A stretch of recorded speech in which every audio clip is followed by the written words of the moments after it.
Olá, eu sou Carol Siqueira e começa agora mais uma ocupação. Aqui a gente coloca os estudantes universitários para discutir frente a frente com os deputados. E hoje nós vamos discutir o decreto do presidente Bolsonaro, que tem sido interpretado como o fim do Estatuto do Desarmamento. É um decreto sobre armas ou um decreto das armas? E a gente quer saber o que os estudantes que participam do estágio visita têm perguntas sobre o assunto, que eles querem questionar os deputados. Eles são os protagonistas desse debate de hoje. Uma salva de palmas, sejam muito bem-vindos à Câmara dos Deputados e à Ocupação. E eles vão conversar hoje com dois deputados jovens que estão aqui no primeiro mandato. É a Renovação, o deputado Felipe Barros, do PSL do Paraná, e o deputado João H. Campos, do PSB de Pernambuco. Sejam muito bem-vindos, deputados. Mas antes de começar esse debate quente, eu quero mostrar para vocês que estão em casa o que os estudantes estão fazendo aqui nessa semana no estágio visita.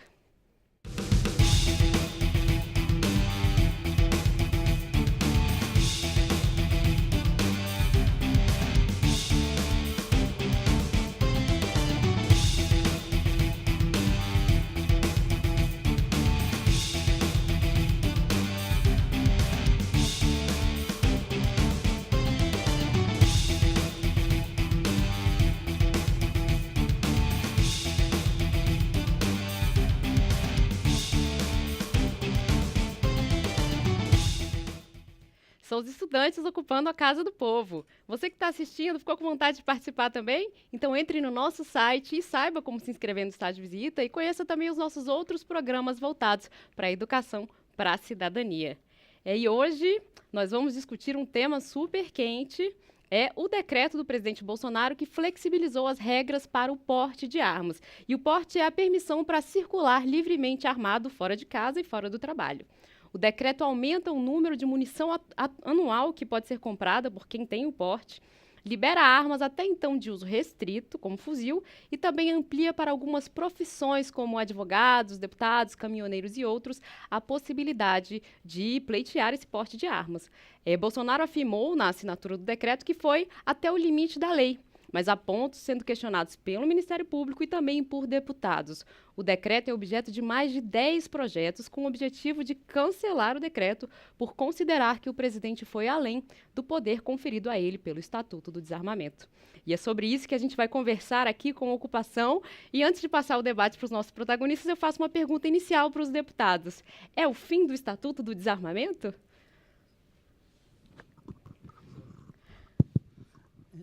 Quero agradecer a oportunidade, saudar todos os jovens aqui presentes, estudantes, universitários brasileiros. Com certeza, o futuro do nosso país passa pelas mãos de vocês. E uma alegria estar aqui hoje debatendo com o deputado companheiro Felipe, mostrando que o que vale na democracia é a divergência das ideias para buscar o melhor para o nosso país. Eu tenho um entendimento de que o decreto afronta, sim, o Estatuto do Desarmamento, que foi uma conquista brasileira no ano de 2003, e a gente sabe que o decreto ele tem uma limitação perante uma lei. Então, o que a gente está discutindo, inclusive, encerra-se nessa semana o prazo dado pelo Supremo Tribunal Federal ao ministro Sérgio Moro e ao presidente Bolsonaro, pela ministra Rosa Weber, para poder dar explicações sobre o decreto que resta alguma dúvida. A Câmara já se posicionou, o Senado, e essa pauta está no Supremo, porque há uma dúvida quanto à constitucionalidade e quanto à validade devido à existência do Estatuto do Desarmamento.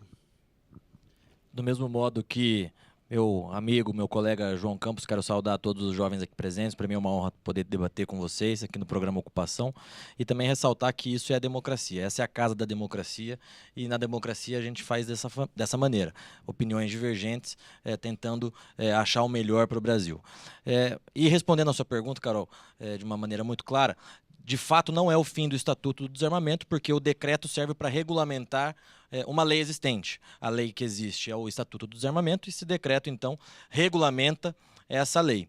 O que nós estamos fazendo, o que o presidente Bolsonaro tem feito com esse decreto, é justamente ampliar o rol das armas e das pessoas legitimadas para ter a sua posse. E fazendo isso em respeito à vontade do povo brasileiro, que em 2005, através do referendo, se manifestou e por 63% dos votos, as pessoas do Brasil, a população brasileira, votamos para que a gente não se desarmasse. Hoje, na verdade, o que a gente percebe é que os bandidos continuam fortemente armados, enquanto nós, cidadãos, não podemos ter a nossa arma e nosso direito à legítima defesa. Então não é o fim do Estatuto do Desarmamento, mas quem dera se fosse. A primeira pergunta está aqui no palco. Por favor, diga seu nome, a universidade que você cursa e pode fazer sua pergunta. Tudo bem, deputados? Sivaldo Amorim, do município de Ibitiara, na Chapada Diamantina, Bahia. O decreto diz o seguinte, que políticos, detentores de mandatos, né, desde o presidente da República ao vereador, possam ter o porte de arma. Nesse caso, a única prerrogativa é que se esteja no mandato para ter o porte. Passar para o deputado Felipe. Não é a única prerrogativa. Porque, como disse, o decreto regulamenta a lei, que é o Estatuto do Desarmamento. E lá no Estatuto do Desarmamento, ali a lei traz os critérios que uma pessoa pode, que uma pessoa deve cumprir para poder ter a sua arma. Por exemplo, o exame psicotécnico, o teste de aptidão mental, o teste para saber se sabe manusear uma arma, a idade mínima. Então, todos esses critérios são critérios que a lei traz. Então, o decreto não pode revogar aquilo que está na lei. Então, mesmo que seja um político, um vereador, deputado estadual, federal, presidente, o rol dos políticos em mandato tem que cumprir essas determinações constantes no Estatuto do Desarmamento. Próxima pergunta. Jornalismo, hein? Na Bahia. Obrigado. A próxima pergunta está do lado, olha. Oi, meu nome é Gabriel, sou de Santa Catarina, Jaraguá do Sul, estudo na Católica de Jaraguá do Sul. A minha pergunta é para o deputado João. Deputado, você acredita que... eu venho de uma cidade que foi eleita a cidade mais segura do Brasil, mas eu sei que nem todo mundo tem esse privilégio de vir de uma cidade que tem essa segurança. E esse decreto que possibilita com que essas pessoas que não têm essa segurança, que o Estado deveria entregar essa segurança, que não chega até elas, você não acha que é uma forma de o Estado dizer assim, não, eu estou te dando, então, uma forma de você se defender, já que eu não consigo levar segurança lá para a sua cidade, para o seu Estado? Eu queria entender o seu ponto de vista e qual a forma que o Estado levaria, então, essa segurança, se não fosse pela possibilidade das pessoas terem o porte de arma posse em sua casa. Muito boa a sua pergunta, porque a gente sabe que, inclusive, está na nossa Constituição que a segurança é uma prerrogativa do Estado brasileiro. Então, se a gente tem um problema de insegurança em várias cidades brasileiras, em várias metrópoles, a solução, no meu ponto de vista, não passa por a gente armar a população, e sim por a gente combater a violência e fortalecer o combate do Estado brasileiro com a violência. Porque o meu medo é que a gente possa armar a população e criar uma espécie de Estado anarquista, onde cada um é dono da sua própria lei, como se a arma fosse um instrumento para fazer a sua lei. E, na verdade, é o Estado brasileiro que tem que garantir. Então, eu acho que as fragilidades que existem no sistema de segurança do Brasil não pode ser combatido por cada um ter a sua capacidade de prover a segurança. Isso daí a gente sabe, porque uma arma, ela pode mudar uma vida de uma pessoa, ela pode colocar em risco. Quando o deputado Felipe explicou aqui de maneira muito clara o que é que muda no acesso das novas categorias que podem ter um acesso às armas, a gente fala de 18 milhões de pessoas. Dentre eles, caminhoneiros, políticos, alguns jornalistas, alguns advogados. Então, passa sem necessidade. O que muda não precisa, essas profissões não precisam comprovar a real necessidade de ter uma arma. Tem que passar pelos exames, tem que passar pelos testes, mas não precisa comprovar a necessidade. Então, eu acho que como a gente enfrenta isso é fortalecendo o combate institucional à violência, fortalecendo, por exemplo, a fiscalização nas fronteiras brasileiras. A gente tem, no meu estado, por exemplo, 70% dos homicídios são ligados ao tráfico de droga. A gente não tem a produção de um pé de coca no Brasil. Tudo vem de fora. Vem por onde? Pelas fronteiras, seja a fronteira molhada, seca. A gente precisa ter um enfrentamento desse tráfico internacional, que hoje é uma grande fonte de financiamento da violência urbana. E aí eu acho que a gente deve atacar isso em vez de colocar para cada cidadão fazer a sua própria justiça. Mais uma pergunta aqui. Olá, meu nome é Carol, venho de Recife, faço Direito na UFPE. E minha pergunta, de certa forma, vai para os dois. Levando em conta os últimos casos de tentativas e até mesmo atentados em escolas, vocês entendem que o decreto pode legitimar ou até influenciar a atuação dessas pessoas? Felipe. É uma excelente pergunta, porque sempre se faz um paralelo com alguns casos que aconteceram em outros países, como, por exemplo, dos Estados Unidos, alguns massacres que ocorreram lá. E existe uma padronização dentro desses lamentáveis massacres que ocorreram nos Estados Unidos. Todos eles ocorreram em zonas que as armas são proibidas, nas zonas especiais criadas nos Estados Unidos, em que ali não pode circular pessoas armadas. Então, eu não tenho a menor dúvida que se as pessoas tivessem aqui no Brasil o direito à legítima defesa e, portanto, o direito de portar uma arma para se defender, massacres como o que aconteceram recentemente no Brasil não teriam ocorrido, porque uma pessoa poderia estar armada na frente do colégio e deter facilmente aqueles menores que, infelizmente, cometeram aquele crime. E também convém a gente lembrar que grande parte dessas armas, como, por exemplo, as armas utilizadas no massacre aqui no Brasil, foram armas obtidas ilegalmente. Então, como disse no começo, a população de bem hoje encontra-se desrespeitada porque não possui o direito à legítima defesa, enquanto os bandidos continuam comprando, e aí eu concordo com o João, livremente as suas armas por conta das nossas fronteiras, que facilmente entram armas, drogas, etc. Eu acho que uma coisa não anula a outra. Eu concordo com o João que deve ser feito um combate incisivo do Estado brasileiro, principalmente nas relações das fronteiras do nosso Estado, mas nós, população, temos que ter o direito à legítima defesa, porque o Estado ele não é onipresente. Não é humanamente impossível que haja um agente do Estado, ou seja, um agente da polícia, em cada esquina ou dentro das nossas próprias casas para garantir a nossa própria segurança. Nós também temos a prerrogativa de nos defendermos e de defendermos a nossa família e os nossos entes queridos. O estado de necessidade que nós estamos, que de fato sempre foi um ponto controverso do Estatuto do Desarmamento, que cada pessoa tivesse que comprovar a necessidade de ter uma arma. A necessidade está aí. Eu costumo dizer que a insegurança pública que a gente vive no Brasil, ela é talvez o fator mais democrático que existe, porque todos nós, independente da nossa classe social, nós estamos vivendo num período de insegurança pública. Nós chegamos a 60 mil homicídios por ano, um número maior do que países em guerra.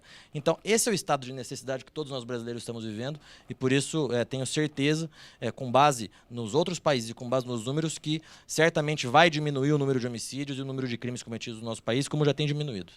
Eu vou passar para a próxima pergunta. Olá, eu me chamo Jéssica, sou de Fortaleza, faço Direito na Federal do Ceará. E eu queria saber dos deputados se eles concordam com a afirmativa de que a flexibilização na obtenção dessas armas pode aumentar os casos de feminicídio no Brasil, e se concordam ou discordam, por quê? Vou passar para o deputado João.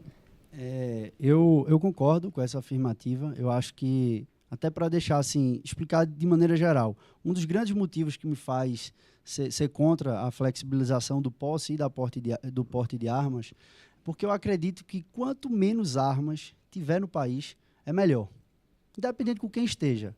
Eu sou contra ter muita arma no país. Eu acho que o ideal era não ter nenhuma arma. Nem a polícia precisar usar arma seria o ideal. Lógico que a gente não vive numa utopia e não vai conseguir isso.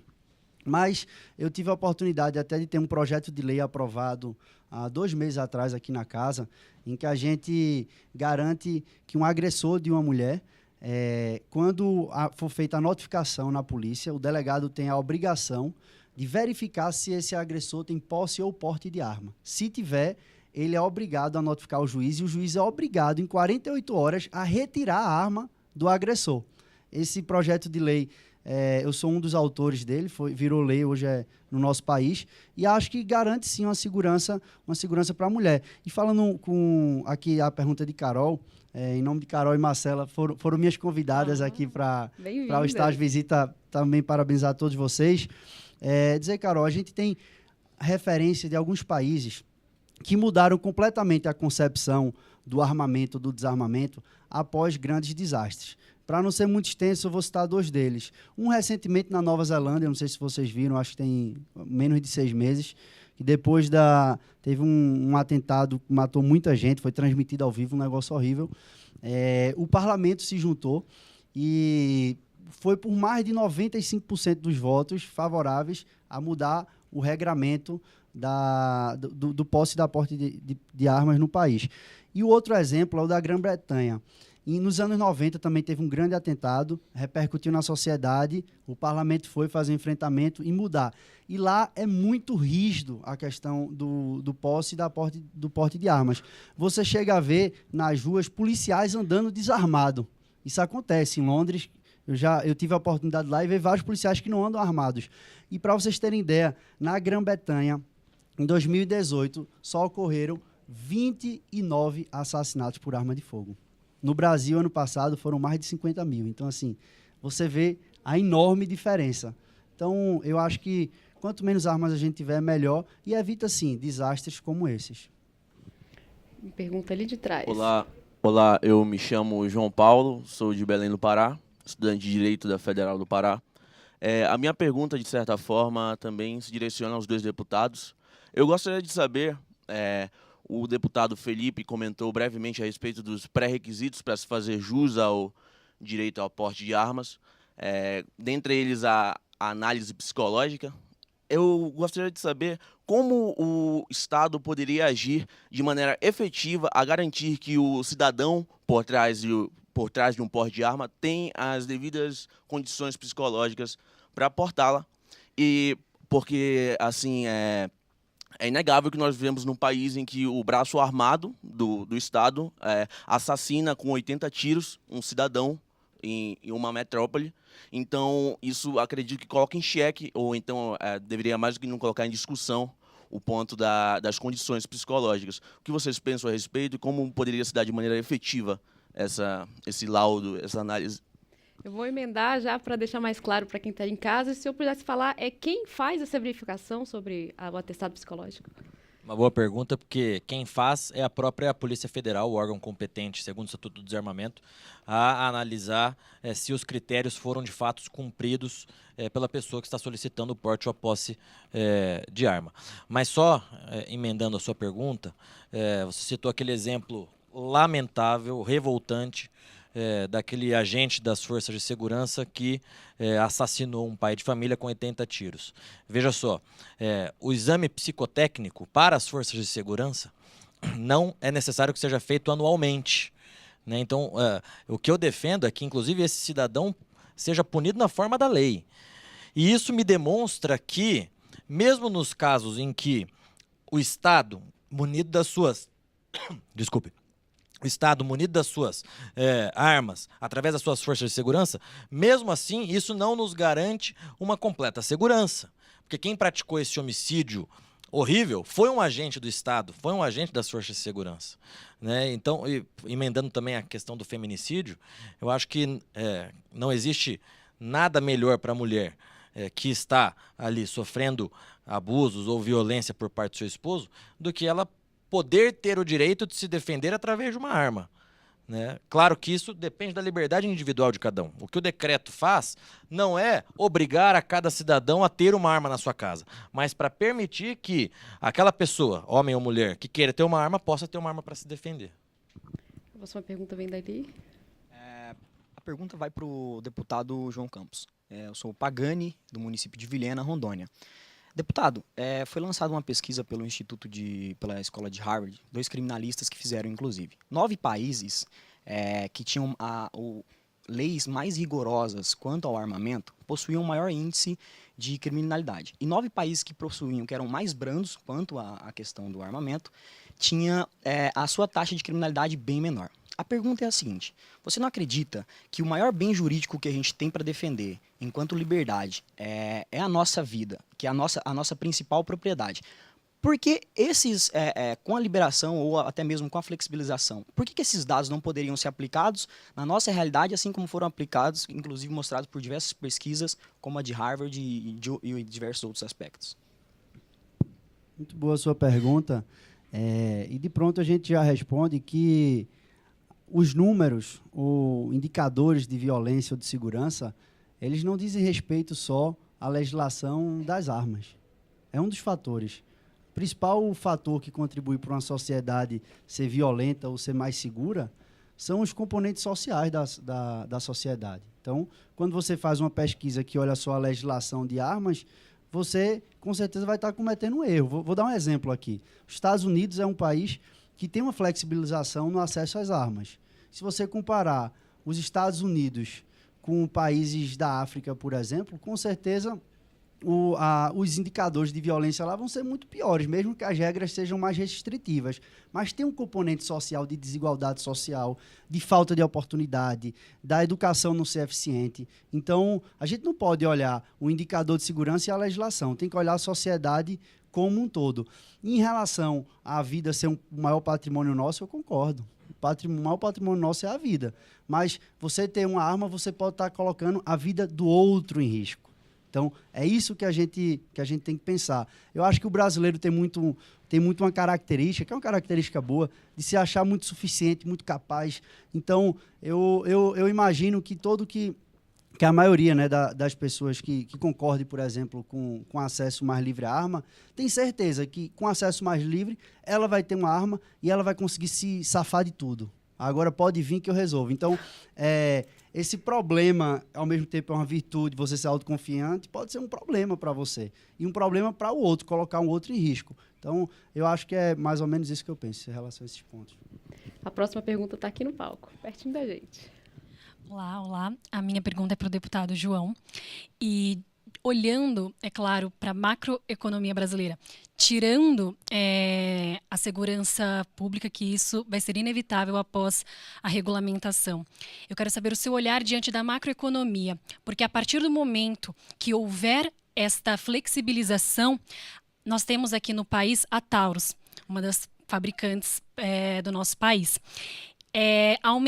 Flexibilizando, nós iremos aumentar empregos, nós iremos aquecer o mercado e externamente, diante dos olhos de outros países, nós iremos trazer para o nosso país um ranking em que nós teremos uma segurança pública maior.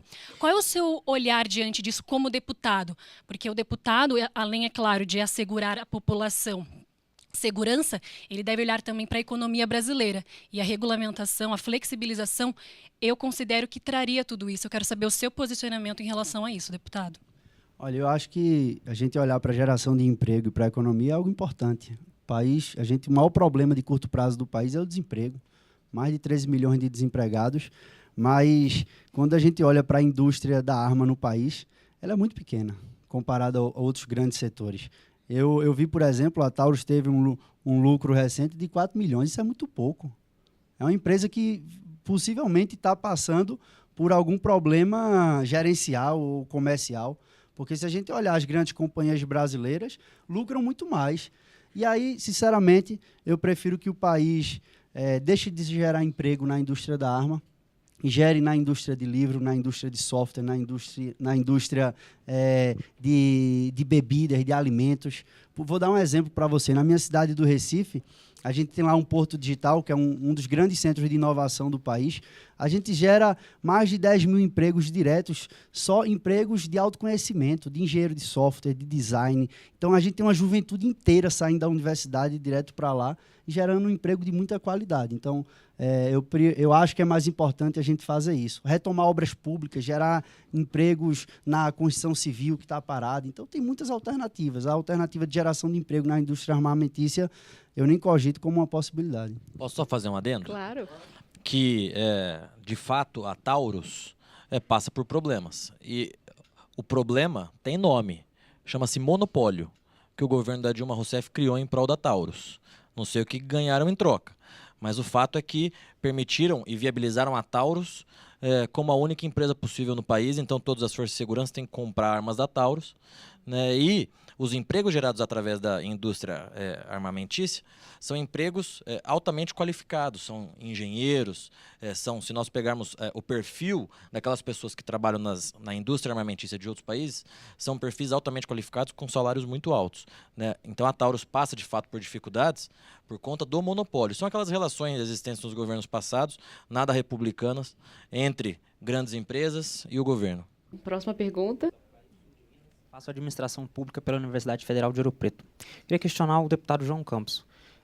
Se você considera alguns pontos importantes tais como a destinação das armas apreendidas do crime organizado, que agora terão um prazo de 48 horas para ser devolvidas ao Exército e podem até ser empregadas nas forças nacionais de segurança. Você não considera isso um fato importante, que nós poderemos também economizar na compra de novas armas, obtendo essas armas para o bem?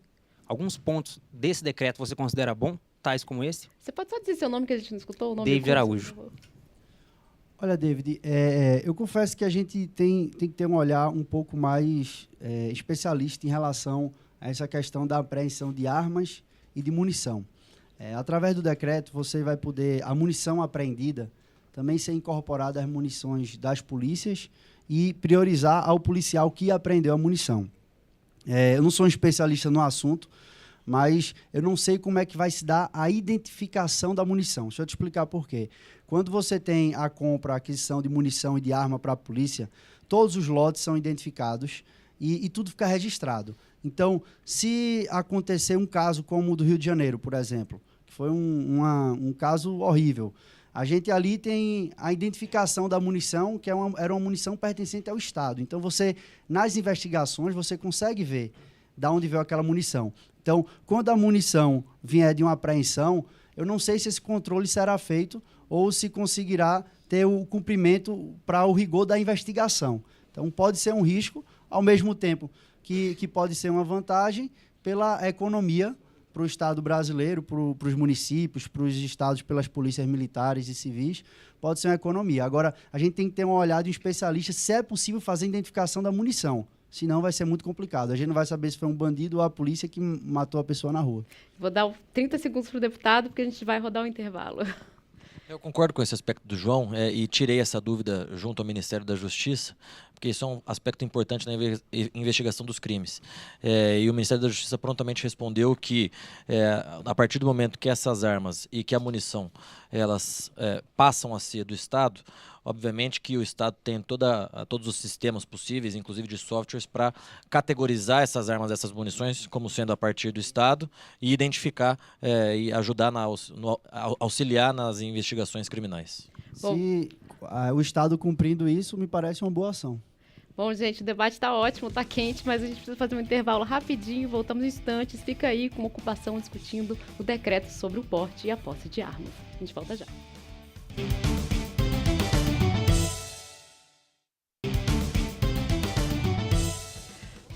Estamos de volta com uma ocupação que hoje fala sobre o decreto sobre o porte de armas. Quem participa conosco são os deputados Felipe Barros, do PSL do Paraná, e o deputado João H. Campos, do PSB de Pernambuco. E a gente já volta direto com as perguntas dos nossos estudantes aqui da plateia. Sou Marcela Moura, sou estudante de licenciatura em matemática pelo IFPE e sou indígena Chucuru do Ororubá de Pesqueira. Minha pergunta vai para o deputado Felipe Barros. Nós, povos indígenas, sofremos muito com a questão de confrontos e, consequentemente, de assassinato dentro dos territórios indígenas. E aí a gente se preocupa com o posse e com o porte de armas, porque a gente acredita que isso vai piorar. Eu queria ouvir sua opinião em relação a essa questão. Essa é uma realidade triste do Brasil, que é o conflito, principalmente, de setores ligados ao agro contra os indígenas do nosso país. E posso afirmar para você, nada melhor para as tribos indígenas se defenderem do que se vocês tiverem armas. Porque uma coisa é fato, existe comprovadamente, por inúmeras pesquisas, um aspecto psicológico dentro da cabeça daquela pessoa que está prestes a cometer um crime. Hoje no Brasil, o número de homicídios aumentou exponencialmente porque a pessoa que vai cometer um crime, que vai entrar na sua casa para assaltar, ou que vai entrar na sua casa para matar, enfim, ela entra sabendo que você não terá a mínima chance de se defender porque você não tem o direito a portar uma arma ou de ter uma arma na sua casa. Agora, comprovadamente, se a pessoa tiver a mínima dúvida de que você pode ter uma arma na sua casa, essa pessoa não vai entrar na sua casa, ela vai entrar em outro lugar. É aquele velho ditado que a gente ouvia das nossas vós, que a oportunidade faz o ladrão. Né? É isso que nós estamos vivendo no país hoje. Eles cometem os crimes sabendo que nós não teremos a oportunidade de nos defender. Então vocês podem ter certeza que isso não vai virar uma guerra armada contra os indígenas. Muito pelo contrário, as pessoas vão pensar duas vezes antes de cometer qualquer tipo de crime contra os índios, porque saberão que ali dentro poderá ter pessoas que estarão igualmente armadas. Antes de passar para a plateia de novo, eu queria fazer um giro das perguntas que a gente recebeu agora durante a nossa transmissão pelo YouTube. O Daniel de Brasília quer saber por que os bandidos continuam comprando fuzil mesmo com a lei de desarmamento. A Rose diz que mora na Europa e com 18 anos tirou a carteira de tiros, como ela chama, e que nunca matou ninguém. Aqui no Brasil é 25 anos, né, o limite. E o Robson quer saber se o fato de as armas estarem devidamente registradas na Polícia Federal não facilita a identificação em caso de crime cometido. Não sei se é para o futuro ou por que isso não acontece hoje, se a gente puder fazer um giro rapidinho. Em relação à aquisição de fuzil por bandido, ele não pode adquirir por meio legal. Isso é por contrabando, tráfico, roubo. Eles adquirem a arma. Em relação a fazer curso de tiro, no Brasil já tem uma legislação que possibilita isso. Possibilita, acho que se você tiver mais de 25 anos, pode se associar a um clube de tiro, pode praticar o tiro esportivo. Então já é uma legislação que permite isso. Em relação também à posse de arma, o Brasil já tem uma legislação que permite. Você pode ter até 6 armas em casa, consegue ter arma registrada. Agora você não pode portar na rua. Então o grande debate é esse. Mas a legislação brasileira ela já permite em vários pontos o acesso à arma, seja como esporte, seja para ter a posse dentro de casa. Então isso daí já é permitido. O que se pretende criar com esse decreto, que eu particularmente sou contrário, é a flexibilização para o porte de arma, para circular na rua com arma. Eu gostei da fala da Rose, que ela disse que nunca matou ninguém. Tem arma e nunca matou ninguém. Isso é interessante porque a gente percebe que, infelizmente no Brasil, depois do Estatuto do Desarmamento, foi feita uma campanha como se as armas fossem as causadoras de todos os crimes possíveis. Não são as armas, são as pessoas que estão atrás delas. Quem está disposto a matar, vai matar com uma arma, vai matar com uma faca, vai matar com um carro, vai matar com qualquer outra coisa. Então a gente precisa resgatar aquela imagem das armas como um instrumento que nós garantimos o nosso direito constitucional à legítima defesa. Então eu gostei bastante da fala dela. Em relação a outra fala sobre a Polícia Federal categorizar, lá ter no seu cadastro todas as armas, de fato isso facilita a identificação de crimes e de criminosos, e a outra eu não lembro. Por que todo mundo, por que bandido compra fuzil? Pois é, porque o Estatuto do Desarmamento só desarmou o cidadão de bem. Aquele que quer cometer crime continua comprando suas armas. Próxima pergunta veio aqui. Senhores deputados, meu nome é Marcela Beltrão, eu sou da Universidade Federal de Pernambuco. E eu gostaria de, enfim, fazer a pergunta para os senhores. Quanto ao uso de armamentos pesados, eu acho que simbolizam um grande contexto de criminalidade e violência no país, né? E mesmo assim, a partir do atual decreto, foi liberada a compra de armas, inclusive fuzil T4. Então, nesse sentido, isso não geraria ainda mais violência em relação à população de armamentos pesados? E o que vocês pensam, enfim, a respeito sobre isso? Eu sou contra a flexibilização de qualquer arma, ainda mais de armas pesadas. O decreto, estava até conversando com o Felipe aqui, ele classifica as armas de acordo com a potência cinética, com energia Joule. Então, sai de 407 para 1.620. Então, multiplica por 4 a potência das armas que podem ser adquiridas por cidadão. Então, isso tá tendo uma discussão aí, mas o fato é que a empresa Taurus se pronunciou e disse que o fuzil T4 pode ser comercializado. E já tem mais de 2.000 pessoas cadastradas para comprar fuzil. Então, imagine que o decreto sendo aprovado, sendo regulamentado, em 3 dias a Taurus diz que vai entregar 2.000 fuzis para 2.000 casas no Brasil. Então, imagine aquilo que eu disse. Eu queria fazer um comentário em relação à fala do companheiro Felipe, que é um argumento que é muito utilizado por quem defende, de que quem mata não são as armas, são as pessoas. Então, por isso mesmo que eu sou contra a flexibilização do posse e do porte de armas. Porque se a arma existir e estiver guardada numa fábrica, estiver numa loja, ela não vai matar. Ela vai matar quando for para a mão das pessoas. Então, por isso que eu sou contra a flexibilização da posse e do porte de armas. Próxima pergunta aqui do palco. Meu nome é Natália Bravo, eu sou de São Bernardo, mas atualmente moro no Rio e estudo engenharia de petróleo. A minha pergunta vai para o deputado Felipe. O senhor acha que... O senhor afirmou a todo momento que seria para a segurança pessoal da população, das pessoas de bem, cidadão de bem, como o senhor afirmou. Como você falou também dos indígenas que poderiam ter acesso à defesa. Sabendo que um objeto como uma arma não tem um valor baixo e que atualmente a população em geral não tem uma renda elevada, você acredita que somente quem tem um maior acesso à renda, o pessoal da classe A e B, poderia se proteger de acordo com o seu pensamento? Uma boa pergunta. Porque nós sabemos que quanto maior a concorrência, o preço cai. Então, as armas no Brasil hoje têm um preço elevadíssimo por conta da questão que eu abordei no quadro passado, que é o monopólio da Taurus. Então, uma arma que você compra fora do país valendo $400, por exemplo, aqui no Brasil vale 4 vezes mais o preço. A partir do momento em que esse decreto permite outras indústrias estarem no Brasil, produzirem as suas armas, ou que você permite a importação de armas, como o decreto possibilita, obviamente que o preço cai.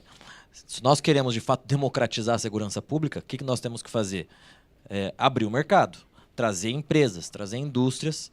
E aqui eu quero deixar uma reflexão, porque o Estatuto do Desarmamento foi feito em 2003. Muito se fala que, com a liberação das armas, através desse decreto, nós iremos viver num bang-bang. Até 2003 não tinha Estatuto do Desarmamento. Então, como que era em 2003? Vamos puxar na nossa memória, a gente não vivia num bang-bang. E muito pelo contrário, o número de homicídios era bem menor do que é hoje. Então, respondendo a sua pergunta, se a gente quer abaixar o preço das armas, a gente tem que trazer empresas e indústrias e abrir o mercado. Olá. Mas pode falar, está funcionando. Desligou?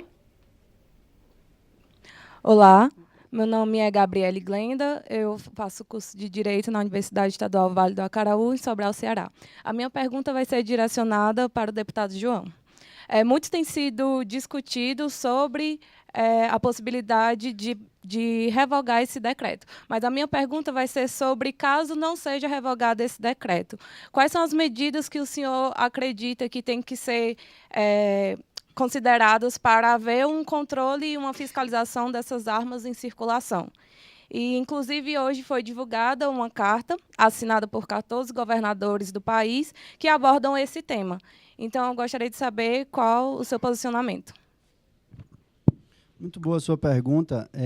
Eu já tive a oportunidade, tem alguns caminhos possíveis para você derrubar um decreto presidencial. Um deles é através de um PDL, um projeto de decreto legislativo, que pode ser feito por qualquer deputado, apreciado pela Casa. Se aprovado, ele derruba o decreto do presidente. Eu fui o autor de um desses decretos, junto com a deputada Tabata Amaral e com o deputado Felipe Rigoni.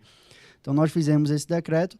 Paralelamente, já tem algumas ações no Supremo Tribunal Federal discutindo a constitucionalidade desse decreto e alguns pontos em relação à sobreposição ao Estatuto do Desarmamento. Essa fronteira não está clara, se está sendo respeitado ou não. E acho que é o seguinte, a gente tem que criar também uma mobilização. Quem é contra tem que se posicionar, tem que tomar os caminhos institucionais para fazer isso. Enquanto parlamentar, nós já fizemos. Enquanto sociedade, nós já fizemos, entrando no Supremo Tribunal Federal. E agora a gente tem que aguardar o caminhar dos fatos para ver o que é que acontece. Posso fazer um adendo? Claro.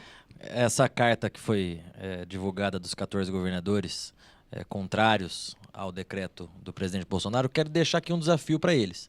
Porque governador tem direito a escolta armada, anda dentro de carro blindado, com escolta da polícia fortemente armada. Se eles são contra, então a primeira coisa que esses governadores têm que fazer é abrir mão da escolta armada que eles andam.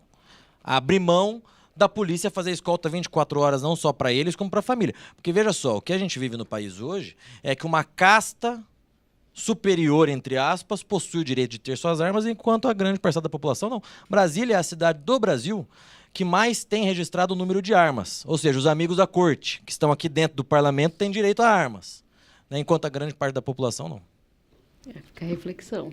Próxima pergunta. Olá, meu nome é Rafael, faço Direito na Universidade Federal do Paraná, e a minha pergunta é para o deputado João.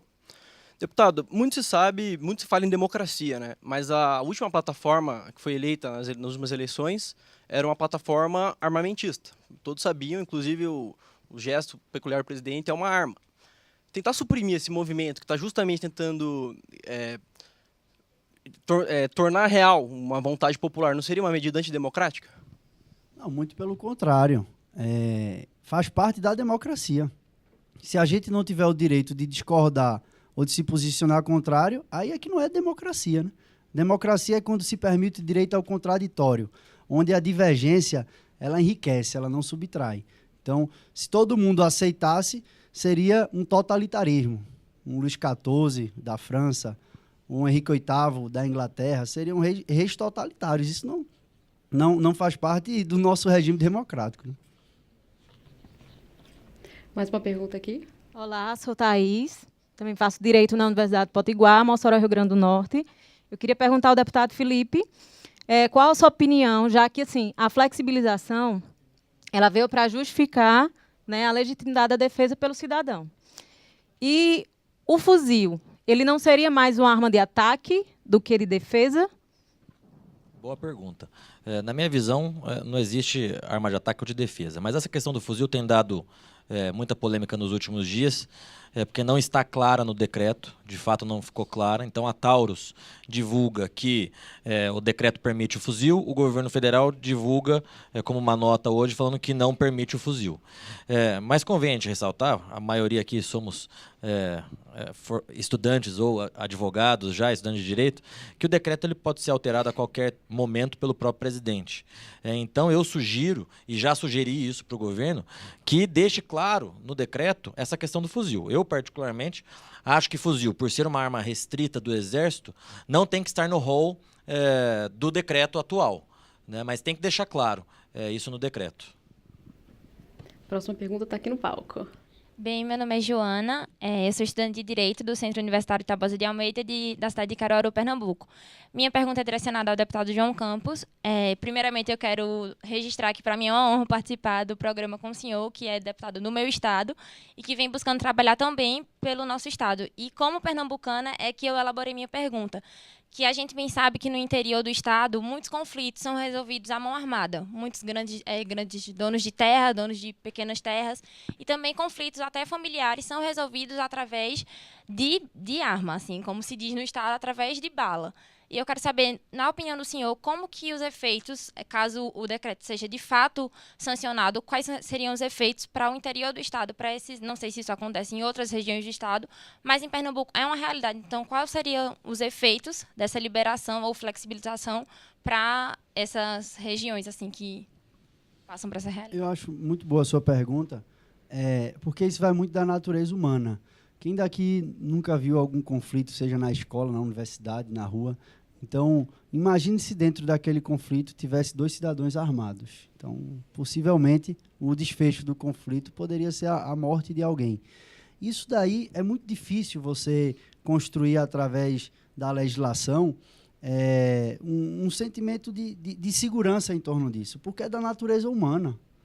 Se você estiver num conflito e você estiver armado, a chance de você puxar a arma para o seu adversário é muito grande. Então, se você tiver, como eu falei aqui, essa flexibilização para 20 novas categorias, representa 18 milhões de brasileiros. Então, são 18 milhões de brasileiros que vão ter um acesso facilitado às armas. Então, eu acho que torna esses conflitos ainda mais perigosos e com maior chance de acontecimento. Tudo bem? Eu sou o Elton, de Belo Horizonte, faço gestão pública na Universidade Federal de Minas Gerais. E minha pergunta é para o deputado Felipe. Foi falado aqui hoje sobre a questão da aptidão psicológica e eu queria abordar a questão da aptidão técnica. Porque a gente sabe que no Brasil hoje acontece muito homicídio de policiais, das Forças Armadas. Então, tipo assim, o policial, ele na minha visão, pelo menos, é a pessoa mais capacitada para estar em porte dessa arma e para estar puxando esse gatilho. E mesmo assim, ele é vitimado todos os dias em vários estados do país inteiro por conta de armas de fogo. Não seria muito negligente da parte do Estado transferir essa arma para a mão de determinados grupos para que eles fizessem essa segurança, mesmo não tendo tal capacidade? Não seria mais prudente alocar recursos financeiros e humanos para capacitar mais o policial ou do que para ficar avaliando se as pessoas em si têm capacidade técnica e psicológica para portar e ter o posto dessa arma? Sua pergunta tem algumas premissas. A primeira delas que eu gostaria de ressaltar aqui é que a aptidão técnica ela continua sendo um requisito do Estatuto do Desarmamento. Então, para todos aqueles que queiram ter a sua porte ou sua posse de armas, vai ter que passar pelo exame de aptidão técnica e pelo psicotécnico também, né? Então, e quem averigua isso é a própria Polícia Federal. Agora, quanto à questão da alocação de recursos, aí é importante a gente ressaltar também 2 pontos. Primeiro, que os recursos do Estado são limitados. Não existe dinheiro público, existe dinheiro do pagador de imposto, né? Então, e aí eu entro naquilo que estávamos falando há pouco, que o deputado João disse, de fato, construirmos políticas públicas para as fronteiras e etc., que eu sou favorável, mas, como disse, uma coisa não anula a outra.